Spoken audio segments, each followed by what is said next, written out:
Erev Tov. We're in the middle of the 13th parak of Mesillas Yesharim, Precious, and just to recap the first half, so it's divided into two. The same parak will be the continuation tonight of the 13th parak. So to recap, we started Precious, which means abstinence, and that's the beginning of a new series that's going to be under the category of Chassidus, which tonight we're going to see that that's not for everybody. Not everybody is expected to be on that level of abstinence, and he's going to explain why it's good, when it's good, and when it's not. So he just told us so far that that's under the category that says Kadesh Hasvachah B'Mudalach. He brings proofs that Chazal say that it's a proper thing to do. In other words, it means that you were abstaining from something which is permissible. Till now, everything in the first three rungs of the ladder, to Zehirus, Zerizus, Nikios, everything was we're asked to do the mitzvahs, the commandments, which is either positive commandment or negative commandment, but nothing was beyond the letter of the law. And this is the first time that we're being asked, for those who it applies to go beyond the letter of the law. And the word Parush means to abstain, to refrain, to hold back from something which is permissible, and I'm holding back anyway.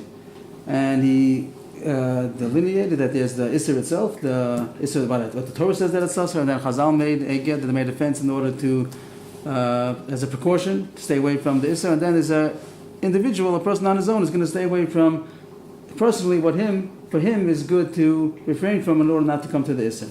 There's nothing yet in Precious, in abstinence, nothing per se, not as a goal in itself that it's something that's praiseworthy to stay away from worldly pleasures, but as a means not to get close to an Isser.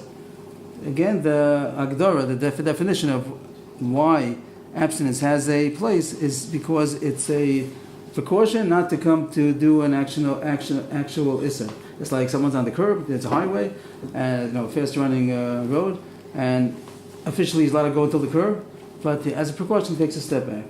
He's allowed to go till the curb, but he's scared that he might make a mistake, fall over by mistake, anything could happen, so he takes a step back.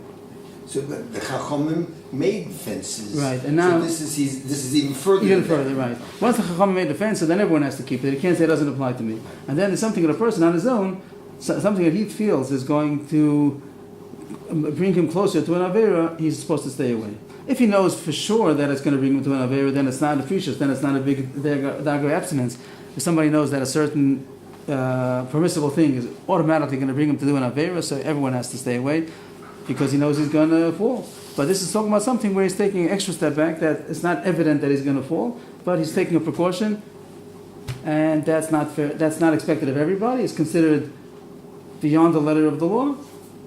But for those people who it applies to, as we'll see tonight, we'll see more the Hagdara of who and when, so it's a proper thing.